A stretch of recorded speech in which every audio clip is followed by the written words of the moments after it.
espaço e obrigado por nos proporcionar essa grande oportunidade de dividir um pouco do seu saber, da sua bagagem, do seu conhecimento e da sua gentileza com o nosso público e também poder contribuir um pouco com o seu público, o público que te acompanha.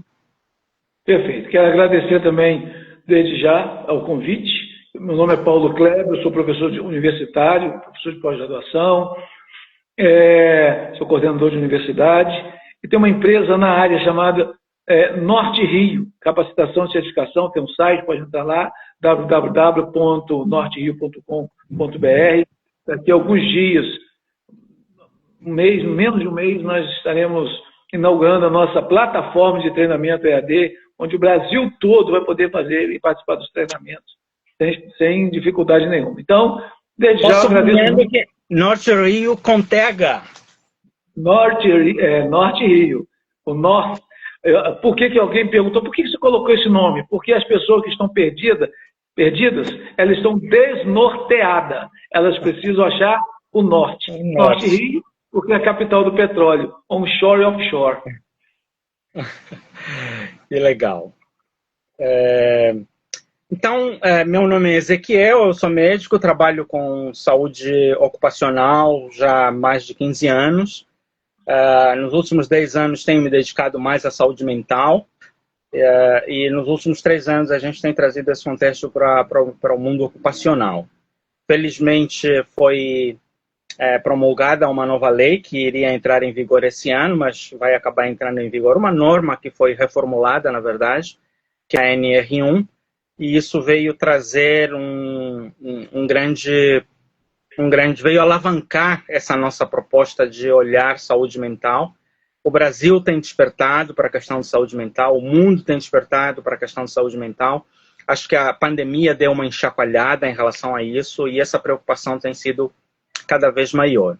Algumas pessoas dizem que os números aumentaram, pioraram. Essa semana saíram algumas pesquisas dizendo que o câncer não é mais a doença mais preocupante, a que mais afasta pessoas. O que mais está afastando pessoas do trabalho é a doença mental. Embora isso seja controverso, acredito que, em boa parte, o que tem mudado é a mentalidade das pessoas. As pessoas têm tomado mais consciência em relação à saúde mental, o preconceito tem diminuído e a pandemia nos colocou de caras com o espelho sem ter para onde fugir, né? E aí aquele confinamento fez com que a gente tomasse um pouco mais de consciência. E para mim é um prazer muito grande trabalhar nesse contexto e poder surfar nas possibilidades que essa nova lei tem trazido para a gente em relação à reformulação da NR1. Sou médico, moro em Campinas, minha origem é de Angola, mas estou no Brasil há Esse ano eu fiz 24 anos de Brasil, sou quase brasileiro, não desisto nunca. E logo que cheguei, conheci o Paulo Clébio lá nas regiões de Campos dos Goytacazes, no Rio de Janeiro, e desde lá temos tido uma relação muito amistosa, né? Então, ele é como se fosse um irmãozão para mim. E essa consideração de igual, pode ter certeza disso. É jóia. Bom, vamos então conversar sobre o nosso bate-papo aí. A primeira pergunta que eu traria é: quais são os maiores erros que as empresas cometem ao pensarem em home office? Será que home office de fato é descanso ou é vida mole, vida mansa? Olha, só para você observar como que isso foi. Primeiro que era uma primeira proposta, uma discussão na empresa, dizendo o seguinte: meu funcionário não trabalha em casa, não vai produzir nada em casa, você pode ter certeza disso. Mas quando chegou a pandemia e isso foi oficializado por necessidade, isso fez uma redução drástica nos custos. As empresas perceberam que era muito mais barato ela estar desenvolvendo algum material específico para aquele profissional. E hoje, a empresa no Rio de Janeiro, que ocupavam 3, 4 ou 5 andares de um prédio, e hoje ocupa apenas um, porque ela percebeu, depois da pandemia, com a pandemia, que não havia necessidade de ninguém trabalhar ali. E hoje ela tem poucos funcionários ali, os demais todos em casa, gerando resultado, com a qualidade de vida melhor, porque está ali dentro de casa. E tem que lembrar, não é porque está trabalhando em home office que você vai estar desligado. Você trabalha de 8 às 17, é de 8 às 17. Isso é importante frisar. Embora na prática não seja tão fácil isso, né? Porque você falou aí da questão das empresas algumas terem reduzido de 3 para 1 andar só. Mas uma coisa que tem havido muita discussão, especialmente com as big techs que têm batido o martelo para que as pessoas voltem, e algumas pessoas questionam sobre a seriedade do quanto o brasileiro trabalha de fato em casa ou não, tem se trazido muito a discussão do trabalho híbrido, né? Que esse andar que sobrou, muitas das vezes acaba tendo rotatividade, né? Algumas pessoas ficam algum tempo em casa, outro tempo ficam na empresa, ou vão ficar algum... Então, acredito que esse é o meio termo que se encontra para não radicalizar tanto para o home office absoluto, como também não radicalizar para a volta total, né? Porque algumas das vantagens que existem é o fato da pessoa... Eu, pelo menos, trabalho há mais de 30 anos de maneira híbrida. E uma coisa que eu decidi é que eu não teria a qualidade de vida que os meus pais tiveram em relação a gente. Eu quero dar aos meus filhos a minha presença, mesmo que eu não consiga estar 100% com eles, mas poder ouvir o som deles pela casa, poder atendê-los quando eles precisam, poder ter essa interação, isso me faz um bem, é tão terapêutico para mim, que acaba apagando um pouco daquela realidade dos nossos pais que viajavam semanas, meses, anos para poderem trabalhar e não terem tempo de convivência com a gente, né? Então, acredito que o trabalho híbrido traz essa grande vantagem de que a pessoa que perdia muito tempo no trânsito, horas, no Rio de Janeiro, por exemplo, eu chegava a perder 4 horas de trânsito. Imagina isso somado à qualidade de vida da pessoa. Como é que ela não vai produzir o suficiente? Você tem hoje, sob o olhar dos recursos humanos, uma preocupação, e essa preocupação é muito salutar. Porque qual é a grande preocupação do RH?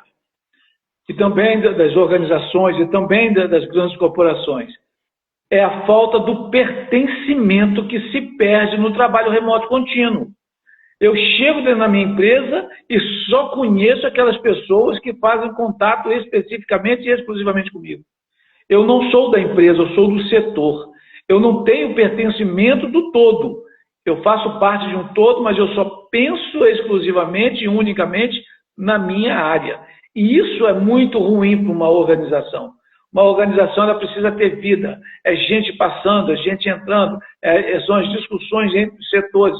E isso acalora, mas isso traz também resultado. A grande preocupação de trabalhar 1 vez por semana ou 2 vezes por semana no trabalho home office e o restante da empresa com olhar híbrido, ela foi muito mais a preocupação nas relações do que propriamente do processo produtivo. E eu concordo plenamente com esse olhar. Porque se eu fico só dentro da empresa, eu não sei quem é a empresa. E é estranho quando você vai numa festa da empresa e fala, você trabalha aqui, o cara trabalha há 12 anos. Caramba, e você há 12 também. Não se via, não se conhecia, não tinha troca. Então isso é ruim. Por esse lado, isso precisa ser trabalhado e muito bem trabalhado, o olhar híbrido. E aí vem uma próxima pergunta que é um próximo tópico como é que os empresários podem gerenciar as equipes remotas com sucesso? Como mitigar essa questão do pouco contato físico, do pouco contato visual? Os recursos audiovisuais mitigam isso, trazem alguma redução nesse problema, acabam aproximando mais, acabam distanciando mais? A tecnologia veio para somar, veio para diminuir? Como é que você tem enxergado isso? Eu sei que você trabalha muito viajando para Macaé, prestando consultoria para as empresas lá da bacia hidrográfica de Macaé, e além de Campos, que é também um campo extremamente importante de produção de petróleo. Essa questão não é novidade para o pessoal que trabalha embarcado, de usar a tecnologia, né? Não é. Isso, na verdade, as reuniões, e aí reunião, por exemplo, e eu lembro quanto tempo se perdia. Eu ia para o Rio de Janeiro, 5 horas de viagem, de ida, nessas estradas loucas, cheio de buraco antes de fazer essa duplicação. E aí, quando eu chegava no Rio, a reunião era 1 hora de reunião. Isso é um absurdo.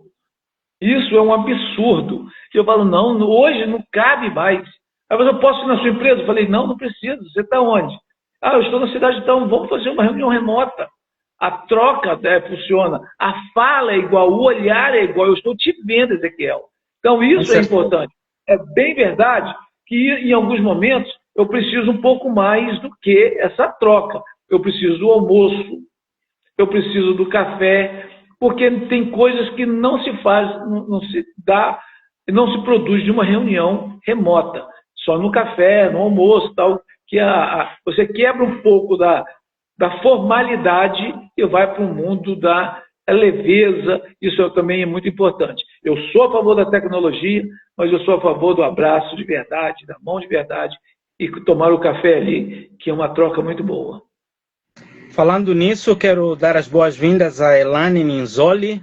Ela vai ser a nossa convidada nas próximas semanas, acho que dentro de 2 semanas vai estar com a gente. É da área de psicologia, professora também, e muito obrigado por nos honrar aqui com a sua presença, Elaine. Na verdade, você tem total razão, nada nunca vai substituir o calor humano, mas também muita da burocracia que acontecia com as reuniões, com esse excesso de reuniões, de viagens, de coisas não tão produtivas que consumiam bastante do nosso tempo, puderam ser reduzidas. E eu posso falar da minha própria experiência também. Durante muito tempo, houve uma resistência muito grande à telemedicina, né? E há 10 anos eu embarquei nessa da telemedicina, muito antes mesmo do Conselho Federal de Medicina ter dado uma abertura maior a esse tema, a essa questão. E isso tem me dado o privilégio de atender pessoas desde a Ásia até a Europa, até o Canadá, e isso antigamente era impensável, né? Era impensável, não havia essa possibilidade de pensar nisso como algo que pudesse ajudar. Eu lembro de 2 casos, um de Portugal e o outro da Irlanda, em que as pessoas chegaram lá e o ambiente, especialmente na Irlanda, é absolutamente fresco, é absolutamente frio, não tem o calor humano que o brasileiro gosta, que o brasileiro tem aquela coisa quente, caliente, aquela coisa latina. Não existe lá. E as pessoas tendem a ficar muito mais deprimidas, com muito mais problemas psicoemocionais, e aí, para piorar, não domina a língua. Eu me lembro de um caso, tem mais ou menos 1 ano, em que a pessoa abandonou até a medicação. Não estava mais... Chico Marins, com você ou comigo? Chico Marins, meu ilustríssimo amigo professor do Sebrae, consultor, gerente, é um homem fantástico, o cara que consegue ler inglês e português de trás para frente. É um negócio, ele é uma coisa fora do normal. Chico Marins, meu irmão, do Sebrae, gerente do Sebrae, na área de treinamento, ele é uma referência para mim na parte de treinamento, de conhecimento nessa área da percepção do ser humano. Chico é diferenciado. Que legal. Ele fica em Campos ou fica em uma outra cidade? Rio de Janeiro, foi presidente do Carnaval do Porto da Pedra, ganhou o título, ganhou a melhor música, é o campeão, tem letrista, ele é diferente. Carioca da Gema, né? Eu morei aí 8 anos, viu, Chico? Cidade que me acolheu, que me recebeu, foi muito bacana o tempo. São Gonçalo, que legal. Ali perto de Itaboraí, caminho para Maricá, coisa fantástica. Bom, mas Chico, como eu ia dizendo... Chico, nós estamos discutindo aqui um assunto de suma importância, que é a parte de falar sobre tudo que estamos aqui com o médico, né, o doutor Ezequiel Chissonde, e nós estamos falando sobre a preocupação que se deve ter sobre a parte do trabalho home office, o quanto isso impacta positivo e negativamente dentro das organizações, do processo, como que isso se dá, uma discussão de um padrão bem alto que a gente está discutindo aqui. Joia. Então, eu estava falando um pouco da parte médica, que até então era impensável imaginar que a medicina poderia ser praticada sem um contato físico, porque afinal, tradicionalmente, médico que é médico toca o paciente, abraça, coloca a mão e tal, mas há situações onde não é possível. E o meu estalo aconteceu quando uma vez eu atendi uma paciente que ia viajar. Eu jamais imaginei que ela precisava que preenchesse alguns documentos em inglês e tal, e na unidade onde eu trabalhava, somente eu poderia prestar esse tipo de serviço. E um dia o meu telefone toca e recebo um recado, era do Camboja, lá na Ásia.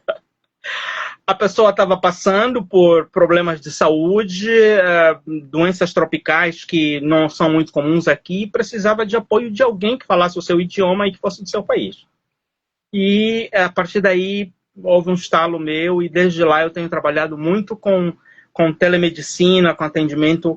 Contei esse caso da Irlanda, contei esse caso também e teve um caso mais recente que foi de Portugal, que foi necessário haver uma intermediação, haver um triângulo aí entre Portugal, Brasil e Irlanda para poder administrar uma situação que, se não houvesse uma intervenção sábia, poderia terminar em suicídio.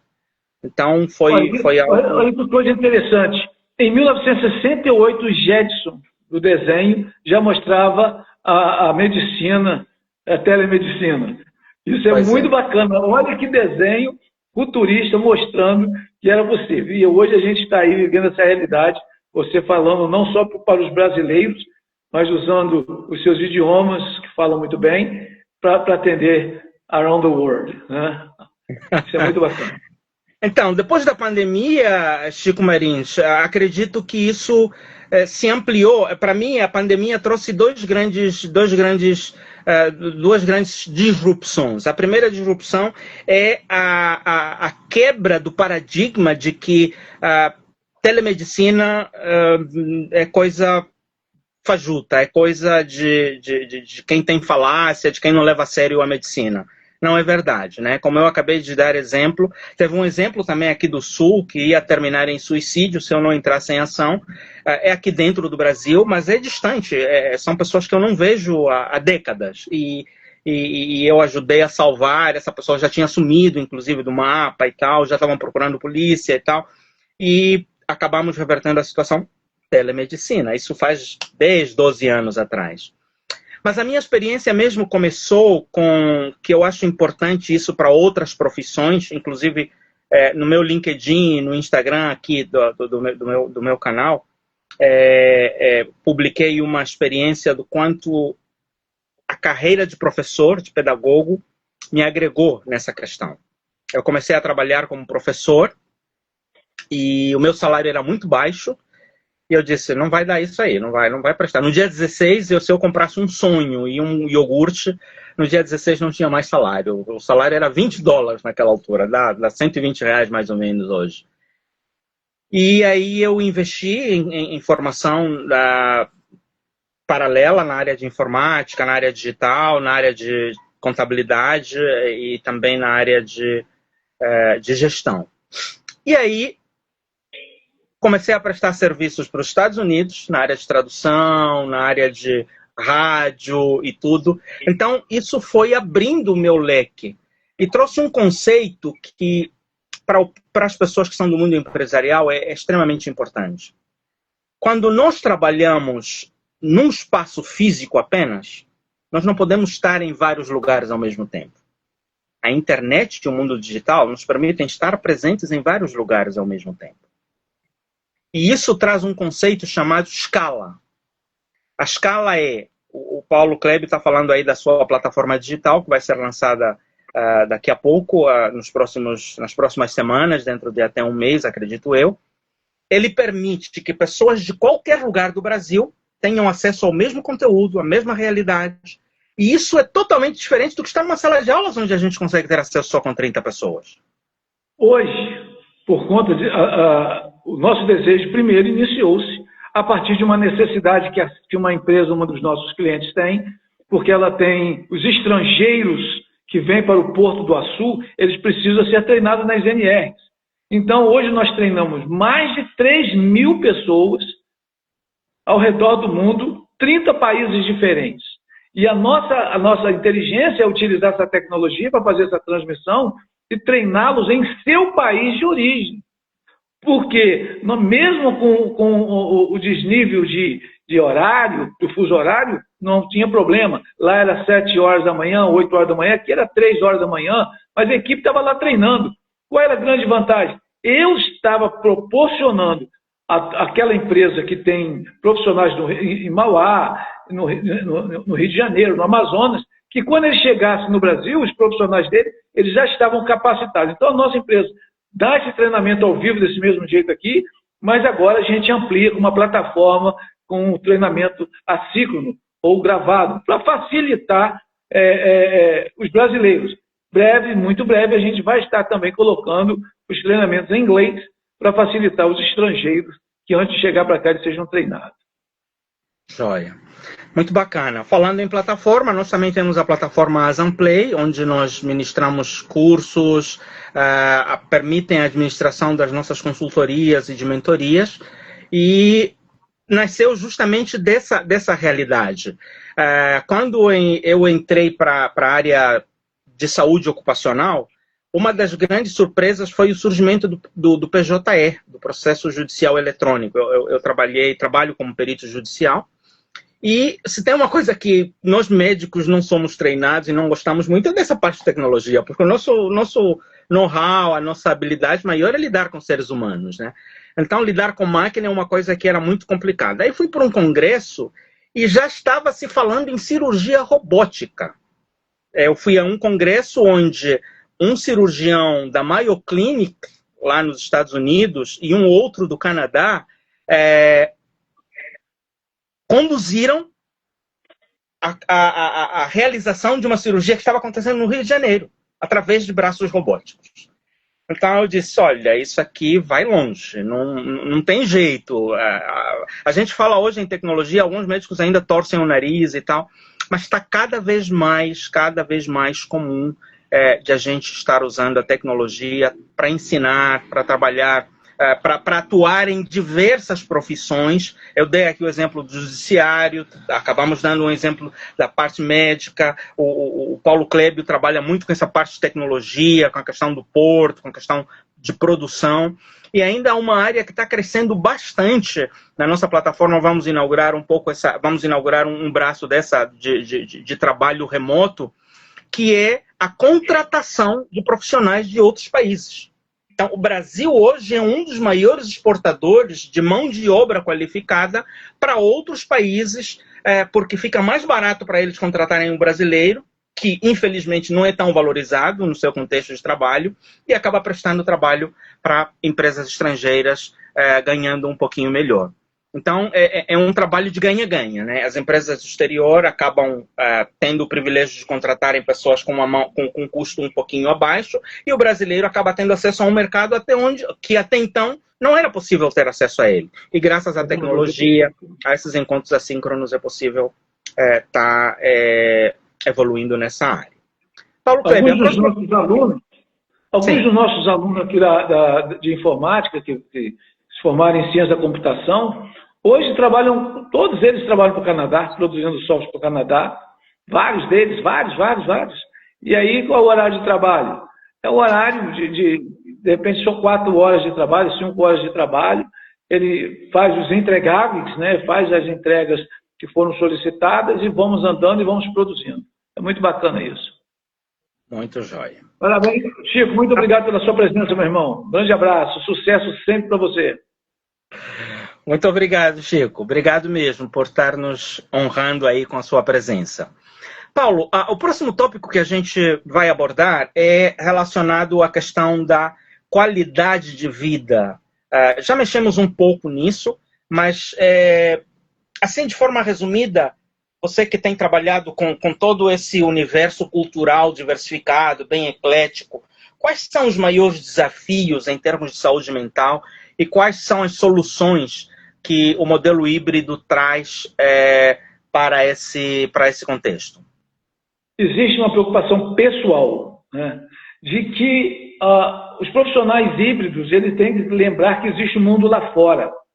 Porque o que está acontecendo é que uma geração nova, dos 30 anos para baixo, eles se apaixonam tanto e tanto e tanto por essa parte de curso, vida remota, que ele acha que é a vida aqui dentro. Então, ele termina a aula aqui, ele vai para os colegas jogando, e aí de noite ele se reúne com um grupo, outro grupo, só falar de outros assuntos, e ele não vai para a academia, ele não vai para a praia, ele não vai... E isso tem um lado extremamente ruim.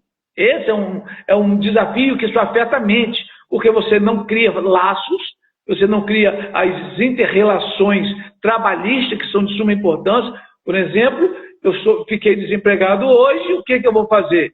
Eu vou conseguir voltar ao mercado de qual maneira?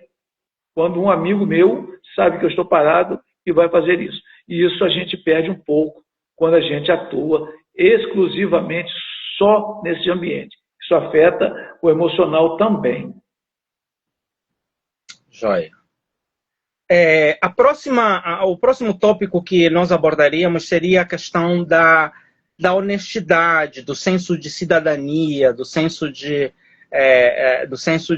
responsabilidade. Algumas empresas que têm tecnologia, têm como investir em tecnologia mais avançada e tudo, elas conseguem monitorar o trabalho da pessoa de longe e tudo mais. A minha pergunta é: onde é que fica a questão da consciência, a questão da cidadania? Como é essa... Tem alguma relação com o trabalho híbrido, com o trabalho remoto? O senso de comprometimento que a pessoa tem influencia ou não no quanto ele consegue fazer entrega, consegue produzir a entregabilidade? Quando a empresa ela tem muito bem dividida as atividades, ela vai dar para aquele profissional o seu entregável e o tempo que o seu entregável vai ser feito.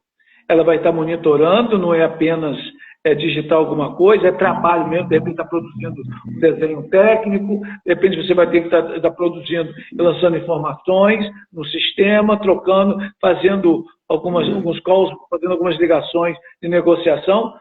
Isso tudo vai acontecer e bem. O meu olhar sobre isso é que o profissional ele vai dar conta, vai ter produtividade, vai ter resultado no final do mês de igual ou até às vezes melhor, porque ele não tem a quebra do momento, toda hora saindo para o café no banheiro, a saída para ali e para aqui, ele está ali concentrado. Isso é um ganho. Porém, você cria ele desconecta do todo. Ele desconecta das relações humanas do trabalho. Existe um tema, que é até uma disciplina, que é o comportamento humano no trabalho. Trabalho organizacional, uma disciplina da importância que tem o processo da ruminação do saber quando eu converso com você no cafezinho, quando essa troca acontece. E aí, isso é interessante. E aí eu falava no trabalho, isso é mesmo, no presencial, isso é terrível, rola mesmo. Que é o presenteísmo, né?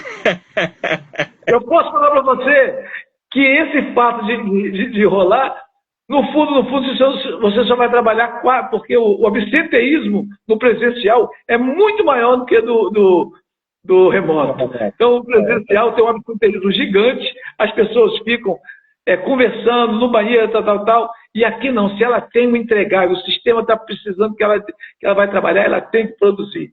Né? Também o entregável. Mas eu tenho, mais uma vez, esse olhar da perda, da troca e do comprometimento com o todo. Ela tem comprometimento com a sua parte. Ela nem sabe do todo, e isso é importante conhecer o todo. A dor numa empresa, ela perpassa o ambiente híbrido. Ela está muito mais concentrada na troca lá dentro da empresa. Um outro fator que eu acredito ser extremamente importante nessa questão do trabalho híbrido e a componente remota é o fato de que gera um senso de autorresponsabilidade. No trabalho, numa linha de produção, no trabalho de algum escritório ou de qualquer outro tipo de trabalho que seja presencial, as pessoas tendem a depender que alguém o vigie, que alguém delegue uma tarefa para ele, que alguém o supervisione e que ele preste contas para essa pessoa. Se é retirada esses três fatores, que é delegação presencial, supervisão olho no olho e devolutiva, devolutiva também presencial, a pessoa no começo fica perdida. Mas com o tempo ela passa a ter que se organizar para conduzir isso, mesmo sem ter alguém o direcionando. A mesma coisa que eu vivi essa experiência ao fazer cursos. Eu hoje quase só faço cursos EAD, só faço cursos. Porque aquela enrolação do professor que fica contando história da carochinha, de não sei o que. Eu não tenho mais essa paciência, não tenho mais esse tempo. E o que eu aprendi é que o meu grau de aprendizado nos cursos EAD, o nível de profundidade acabou sendo maior do que quando é presencial. Não estou eliminando o presencial. O presencial tem o seu lugar insubstituível, mas aquele preconceito que havia de que aquilo que é feito em EAD é inferior ao presencial, eu sou a prova de que isso nem sempre é verdade. Como é a sua experiência enquanto professor, com essa transição para o EAD que as universidades estão tendo? Qual é o lugar disso daí? Eu fui coordenador durante 4 anos do EAD, né?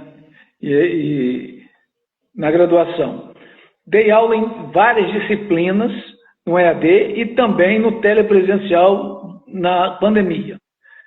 A aula, como é síncrona, ou seja, ao vivo aqui, ela tem um ganho, porque o saber se faz a partir de ouvir outras opiniões. Você tem ali uma opinião que a gente chama de conhecimento explícito, ou seja, formal na minha frente, no livro que está sendo lido, no conteúdo que está sendo proposto, eu estou lendo, assistindo um vídeo, aquele conhecimento está ali, fechado. Mas o conhecimento tácito que roda dentro do ambiente presencial ou em uma aula síncrona, ou seja, ao vivo, com troca, com pergunta, com vai e volta, isso tem um ganho para a área do conhecimento que o EAD, assíncrono, não dá. O assíncrono, você só vai ficar com conhecimento exclusivo daquele ambiente fechado que você acabou de ler. Ou seja, você vai ficar com conhecimento de 2 autores, mas não vai ficar com conhecimento do colega que tem uma experiência muito importante, que trouxe para você que lá na região tal houve uma cirurgia, utilizando tecnologia, essa cirurgia foi feita assim, assim. Essa fala, essa troca que se dá, como a gente está fazendo aqui, com a participação da Ana, com a participação da Elaine, com a participação do Chico, essa troca se dá no síncrono. O assíncrono é muito ruim nessa parte, mas essa troca, para mim, ela é de suma importância. E aprender, e aí o que eu vou fazer? Eu vou aprender, se eu só tenho uma possibilidade, uma pós-graduação, e uma pós-graduação gravada, está ótimo, eu vou assistir, depois eu vou fazer as trocas, os artigos e outras coisas, e vou produzir e aprender coisas novas. O que precisa é mexer o conhecimento. Tem que circular. Tem que fazer circular, senão não rola. Falando nisso, eu queria aproveitar para apresentar 2 livros meus, um livro meu, na verdade, um outro livro onde eu sou coautor, como elevar a autoestima e ser um profissional altamente disputado pelo mercado de trabalho. Acabou de sair do forno.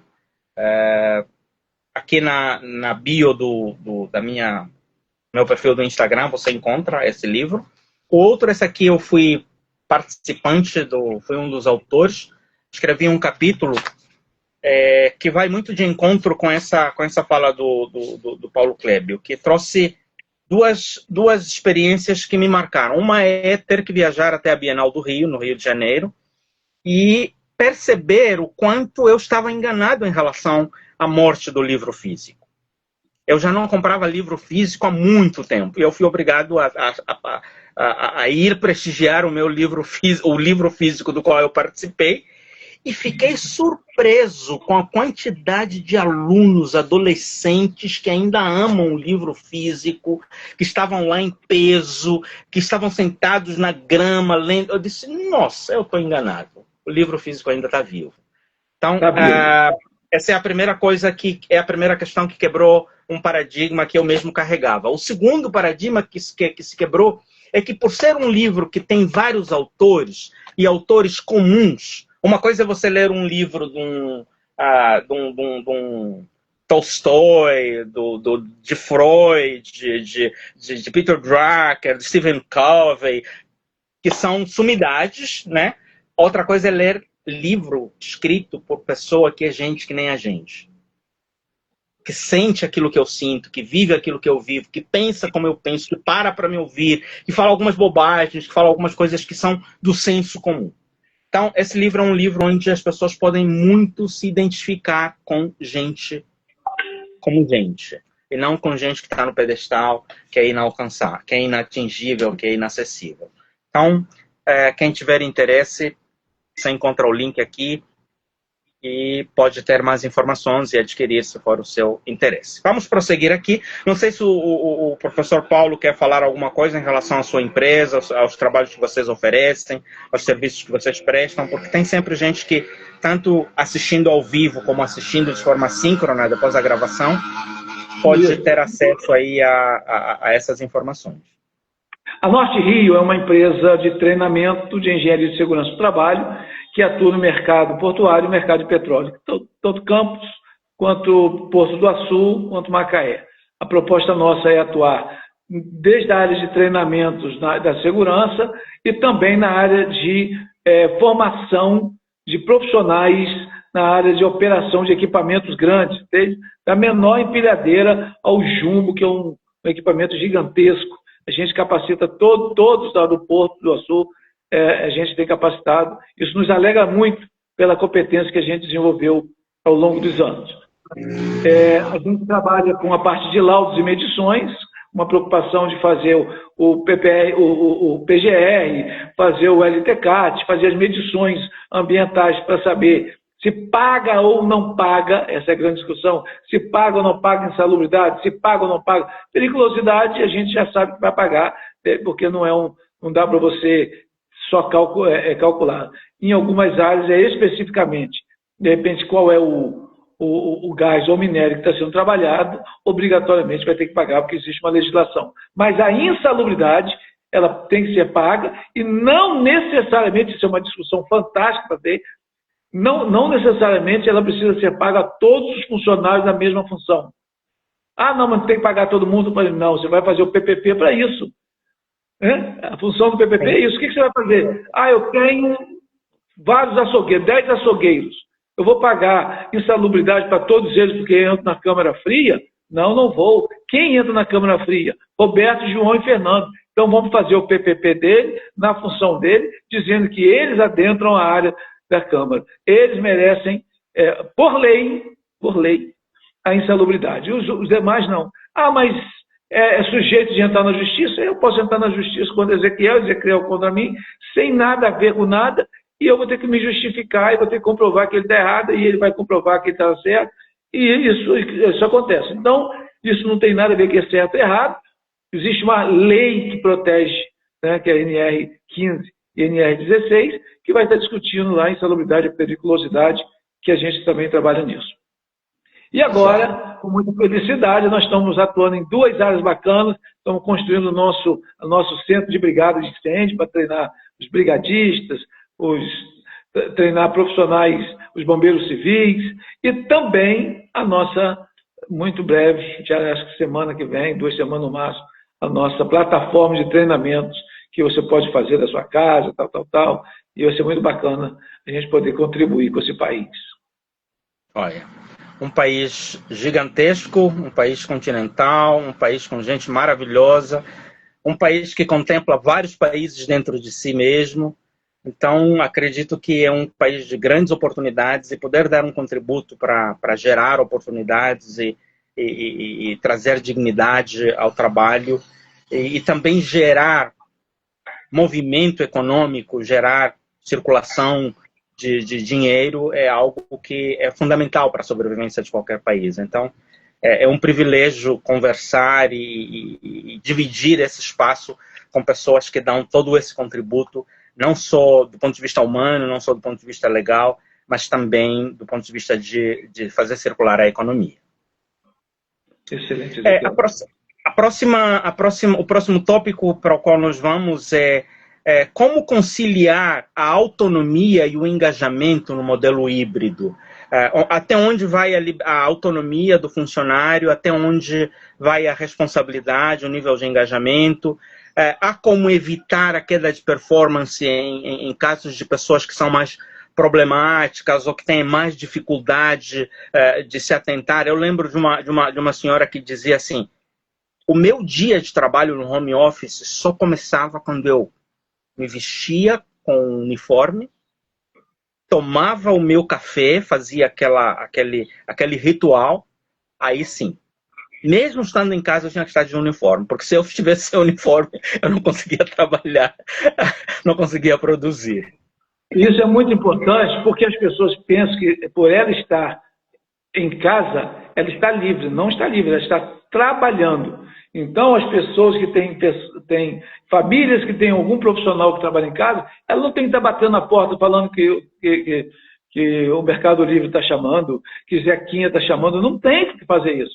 Isso é profissional, ele tem um entregável, ele tem reunião, ele está no ambiente, ele tem que ter preocupação de tomar um banho, de passar um perfume, até pela autoestima. Você sentir que está no outro lado daquele filme A Baleia, daquele ator fantástico, ele mostra que um homem que estava escondido, esse aí é um grande profissional, o Wilson, é um grande palestrante, um profissional fantástico na área de motivação e também, o Wilson, meu amigo, faz muito tempo que eu não vejo, e também nessa área do RH, ele é um excelente consultor, faz um trabalho fantástico. Então, isso é uma preocupação que a gente precisa ter. A gente tem que ter essa preocupação de que quando a gente for fazer o trabalho híbrido, a gente tem um entregável, a gente tem que ter a preocupação com a saúde, a gente tem que ter a preocupação com a qualidade de vida, mas a gente tem que ter a preocupação com o entregável. Por isso, você mantém uma performance quando a empresa diz, olha, você tem que me entregar isso, isso, isso, tem que produzir isso. Porque senão ele fica assim, vendo aqui, mexendo no Instagram, vendo joguinho, tal, e não produz nada. Não produz nada. E aí você percebe que ele não tem uma performance para trabalhar híbrido, você vai ter que chamar ele para o presencial mesmo. Você não tem pegado para o negócio, não. Você tem que ficar lá dentro e o dia todo dia, no sol quente, entre aspas, você está trabalhando no escritório e vai para o ambiente físico. A Eliane, que é psicóloga, pode falar isso. Nenhum ser humano é igual ao outro. Cada pessoa é um indivíduo e nem todas as pessoas podem ou devem ser medidas na mesma régua. Então, isso que você acabou de falar é extremamente importante, porque da mesma maneira que a insalubridade a gente não paga para todos, é da mesma maneira que nem todos servem para trabalhar no home office, porque não conseguem ter a disciplina, não conseguem ter a performance, e aí a gente tem que fazer esses remanejamentos de acordo com a sua realidade. Uma discussão... Patrick é um engenheiro, né? Se ele pudesse, ele não sair de casa, seria fantástico, porque ele gosta de estudar. Ele fez engenharia quando chegou no Paulo César. Ele é meu filho, engenheiro, ele trabalha numa empresa internacional, está sempre em reunião. Ele ama trabalhar em home office, ele trabalha muito bem em home office, ele produz muito bem em home office. A empresa gosta que ele trabalhe, mas às vezes ele tem que trabalhar 1 ou 2 vezes aí por semana presencial. Gostou de estudar, de fazer faculdade, porque teve que fazer por conta da pandemia, pelo menos 1 ano ou 2 anos. Isso fez com que ele gostasse ainda mais. Falou, gente, se eu pudesse, eu nunca mais voltava para a sala de aula, porque eu gosto disso, o assunto já vem certo, sem rodeio. Eu, particularmente, eu gosto dos dois, eu gosto dessa troca, porque eu acho que é importante o outro. Você consegue olhar o aluno no olho e sentir a dor dele, e aqui você consegue. Com certeza. Então, acredito que a gente tem que sempre aproveitar o lado positivo de ambas as realidades, né? E sempre pensar que a tecnologia veio veio para somar, não veio para substituir. A tecnologia veio para ser um auxiliar, um acessório, e não para substituir as questões presenciais e substituir as questões que são exclusivamente humanas. Uma discussão que nós começamos na última vez que tentamos fazer a live e nos embaralhamos, caiu, virou aquele quiprocó, é a questão de quais as responsabilidades legais e os limites da empresa no trabalho remoto. Hoje estamos com tempo bom, estamos com som, com a luz, com tudo cooperando, não está chovendo, não está tendo rajada, não está tendo nada. E acredito que podemos falar um pouco mais sobre isso. Acidente de trabalho, por exemplo, no home office. Como administrar isso? Até que ponto? Como provar? Como gerenciar isso? Essa reunião, esse assunto, eu fiz um seminário online, ao vivo também, com alguns professores. Isso gerou um debate fantástico, porque eu gosto da coisa mais apimentada, então eu coloquei um advogado do trabalho na área empresarial, um advogado também na área trabalhista, mas na área do empregado, e coloquei um profissional de RH e eu fui ali trabalhando. Qual é a grande preocupação? Primeiro, se houver um acidente, esse acidente estiver ligado ao trabalho que ele está exercendo, isso é considerado um acidente de trabalho. Por exemplo, eu estou trabalhando aqui e de repente minha cadeira quebrou, eu caí e torci o pé. Acidente de trabalho. Agora, chegou na hora do almoço, eu fui subir a escada. Escorreguei da escada e caí. Estou na hora do almoço, eu fui subir a escada, não tem sentido. Ou eu me queimei na cozinha, fazendo uma comida. Isso não tem, a legislação ela não consegue correr na mesma velocidade de que as necessidades humanas, né? de necessidade trabalhista e os conflitos trabalhistas. Então, o que acontece? Naturalmente, isso vai para a justiça, isso vai ter uma briga bacana, mas, tecnicamente, as discussões pairaram nesse contexto. Se tiver linkado ao trabalho, acidente de trabalho. Se não tiver linkado ao trabalho, ele não vai ser considerado um acidente de trabalho, embora aquela pessoa possa recorrer naturalmente. Então, a gente tem que ter uma preocupação de...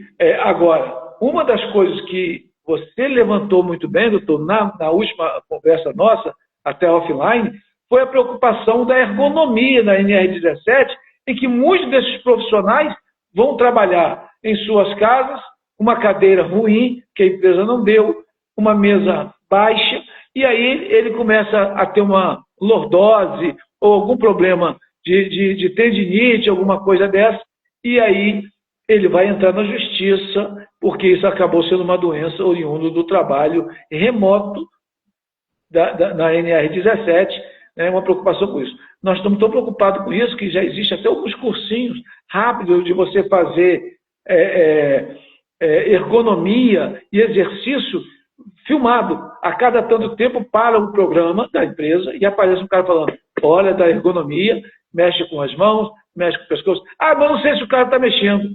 Meu irmão, olha só, eu tenho que ofertar... responsabilidade. Eu tenho que ofertar a parte minha. Se aquele não vai fazer, é de responsabilidade dele, mas eu tenho que ofertar. Até porque o lastro que vai ser feito é que foi apresentado para ele. Não usei o EPI, não botei um capacete, não usei o EPI. Meu amigo, você assinou, foi treinado na NR6, que você tem que usar o EPI, você não usou e você se machucou. É lógico que você está de acidente, mas uma responsabilidade é sua. É sua. A Elaine acabou trazendo um aspecto muito importante, é que a questão que tem a ver também com a maturidade, né? Ela diz que já dei aulas de duas formas e para quem está no início de sua formação, também prefiro o presencial, que já é diferente da pós-graduação, onde a pessoa já tem um certo grau de maturidade, um certo grau de responsabilidade e tem que conciliar várias outras tarefas, e aí sim, aí o EAD funciona melhor. Então, também tem essa questão de maturidade, de questão de faixa etária e de experiência de vida, que também influencia nesse aspecto. Estamos caminhando para o final da nossa conversa. As nossas conversas com Paulo Clébio geralmente entram madrugada fora, são longas, Quando é no presencial, além de tudo, a gente ia ouvir depois, eu ia dormir e ficava ouvindo um jazz, um blues, que a gente gosta, ficava ouvindo um jazz e blues. Eu já estou lá dormindo, ele está lá ouvindo aqui o jazz e blues, para depois acordar de manhã. Isso é fantástico. Que recordação boa isso aqui, ó. Pois é. Precisamos repetir isso. Quem sabe agora que a gente está entrando para essa parte de consultoria em relação a NR1 e tudo, estamos pensando em expandir as nossas operações para outros portos, para outras regiões, e quem sabe a gente consiga ter alguma coisa aí na região de Campos e Macaé nesse eixo, e a gente consiga se reencontrar com um pouco mais de frequência. O último tópico que nós abordaríamos aqui é sobre: e o home office? É sustentável no Brasil a longo prazo? Eu acredito que seja sustentável, sim, diante dessa necessidade de um Brasil que precisa crescer. E tem coisa que não é necessário eu estar dentro do ambiente físico. Não é necessário. Hoje o país é um país que tem muito setor de serviço. A indústria não tem como você trabalhar na área industrial fora do ambiente físico. Mas toda a parte administrativa, de gestão, de negócio, a parte do negócio dá para se atuar de forma sustentável e forte, porque você tem um ambiente portuário gigante em crescimento, você tem uma logística portuária que se faz hoje completamente no ambiente. Hoje saiu uma notícia que a China acabou de criar o primeiro porto 100% tecnológico, sem a presença de humanos. Trazendo, deixando, tirando toda a parte dos grandes containers, indo, voltando. A questão da automação, né? Da automação dos processos e de uso de robótica. A China tem dado um show no mundo inteiro, né? Assim, tem sido um grande exemplo a ser seguido. Mas no Brasil também não ficamos longe. Nós temos o Porto Digital lá em Pernambuco, né? É um porto extremamente referenciado. Santa Rita, Sapucaí. Santa Rita. É uma região de Santa Rita, Sapucaí, lá no Nordeste, de alta tecnologia. A gente trouxe eles aqui em Campos, uma palestra fantástica, altíssima tecnologia, exportação de tecnologia, as faculdades. A cidade, ela vive e respira só ambiente tecnológico, uma coisa assim absurda. E você fala assim, gente, uma cidade pequena, parece sem grande expressão, mas uma grande expressão mundial, fazendo trabalho com NASA, fazendo trabalho com empresas internacionais, fantástico, muita tecnologia. E aí eu creio muito do que o home office ele se torna sustentável, porque ele possibilita tanto a pessoa que tem problema, isso também facilitou muito para as pessoas que têm problemas de deficiência. E aí ele possibilita eu trabalhar naquele ambiente sem sair da minha casa e gerar o resultado. A inclusão da pessoa com deficiência foi gigante nesse ambiente remoto. Muito bom, muito bom. Essa parte foi fantástica. Eu fui fazer uma perícia agora pela manhã e estava lá uma pessoa com deficiência, um portador de deficiência, fazendo o trabalho, e me lembrei de uma outra experiência, de uma outra perícia que eu tinha feito numa empresa, onde um robozinho, me lembrei disso porque ao entrar no ambiente tinha música e tal, cada setor com a sua música e tal, é um galpão dessa parte de logística, onde um robozinho andava no meio dos corredores distribuindo café, passando música e tal. Então, assim, esse encontro entre a tecnologia, especialmente para essa nova geração, que dá um baile na gente, dá um banho na gente nessa visão, esse encontro, em muitos aspectos, humaniza até mais. Nós estamos desenvolvendo uma plataforma de automação, e é interessante como o robô consegue conversar, trazendo aqui para a parte da secretária, do consultório médico. Existe gente que, por causa dos hormônios, por causa das nossas alterações humorais, Tem dia que está de bom humor, tem dia que está de bom humor e tem dia que está de mau humor. Já... TPM não. Não só a TPM, como também a gente. O homem que está... o robozinho não tem esse problema, não tem essa variação. Ele humaniza, às vezes humaniza muito mais os contatos do que o próprio ser humano, que deveria ser tão humano quanto, né? Então, acredito que fazer esse equilíbrio, trazer essa mistura, esse encontro entre o técnico, entre o tecnológico e o humano, são duas experiências que, especialmente nesse Brasilzão, por exemplo, pensa numa viagem no Amazonas, onde a pessoa vive numa área remota e precisa viajar de barco para trabalhar no escritório. Imagina a economia que traz poder trabalhar de forma remota, né?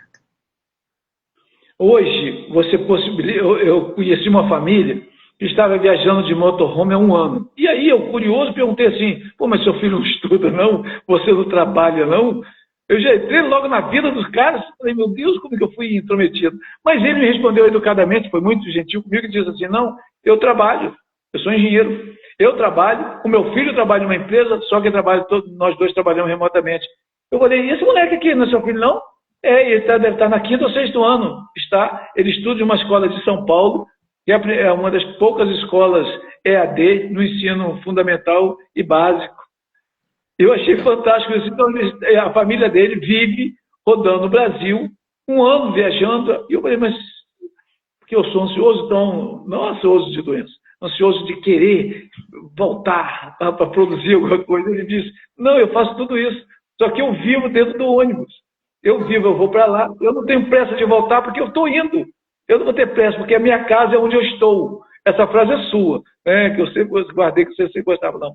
A cidade que eu estou é a cidade que eu moro. Então, para onde ele passava é o lugar dele. Isso é fantástico. Isso é fantástico, viver uma vida que você consegue relacionar com a família, produzir o que tem que produzir, estudar o que tem que estudar e fazer a vida acontecer de um formato que às vezes para mim não dá, para você não dá, mas para o outro dá. Essa é a lógica da vida. É saber conviver com as diferenças, né? Terminando só, eu vivi uma experiência com um casal que era ela brasileira e o marido da Singapura, e uma das dificuldades que tinham é dos aspectos legais do homeschooling, que é o próprio pai, os próprios pais darem aulas aos filhos e não agregar, não vincularem esses filhos a uma escola tradicional, uma escola comum. E eles trouxeram essa experiência lá dos Estados Unidos, mas enfrentaram muitas barreiras jurídicas. Isso foi antes da pandemia. Acredito que hoje o judiciário deve ter um outro olhar em relação a isso, porque naquela altura ainda havia discussões que isso poderia configurar abandono parental e responsabilidade dos pais em relação... Hoje, com as barreiras que foram quebradas com a tecnologia, acredito que muitas dessas experiências que antes eram impensáveis, hoje se tornam uma realidade factível. Ele disse que o filho foi educado assim, e aí só vinha as provas, fazia as provas, e aí o governo dava o reconhecimento, como é nos Estados Unidos. Eu acho que isso vai chegar um momento de que levar o filho para a escola é uma opção, pela interação entre os colegas, que isso é importante, mas não necessariamente que isso seja tão importante ao ponto de você não poder educar seu filho. Você vai pegar os conteúdos que você espalha em 4 anos, de repente você, na sua casa, você ensina o seu filho em 2 anos, ele está preparado para pular de uma série para outra, sem necessidade de fazer 4 anos de um ensino esticado, lento. Acho que o mundo é muito rápido para ficar 4 anos estudando de 1ª a 4ª série. Como também é muito rápida a vida para poder ficar preso e esperar para viajar e conhecer o mundo só nos 15 dias ou nos 30 dias que tem de férias. Então, esse cara está conciliando as férias com o seu trabalho, está realizando um sonho de conhecer de fazer o motorhome, mas é algo que muita gente gostaria e não pode fazer, ele está tendo esse privilégio. como também alguns não teriam coragem de fazer, mas ele está fazendo. Então, acredito que essa pluralidade de visão e de estilo de vida é algo que precisa ser cada vez mais respeitado nesse nosso mundão. Isso aí que vai fazendo a diferença no mundo do trabalho. Esse é o mundo real, o mundo do trabalho, que a pandemia desenhou, né? A pandemia, ela desenhou um novo mundo do trabalho. E é fantástico entender isso, é fantástico discutir isso, a troca fica cada vez mais interessante. E se a gente tivesse aqui um espaço para múltiplos pares em discussões sobre o olhar da psicologia, o olhar da antropologia, o olhar da sociologia, né? Isso é fantástico, as discussões elas só tendem a ganhar com esse nível, né? É a preocupação da troca.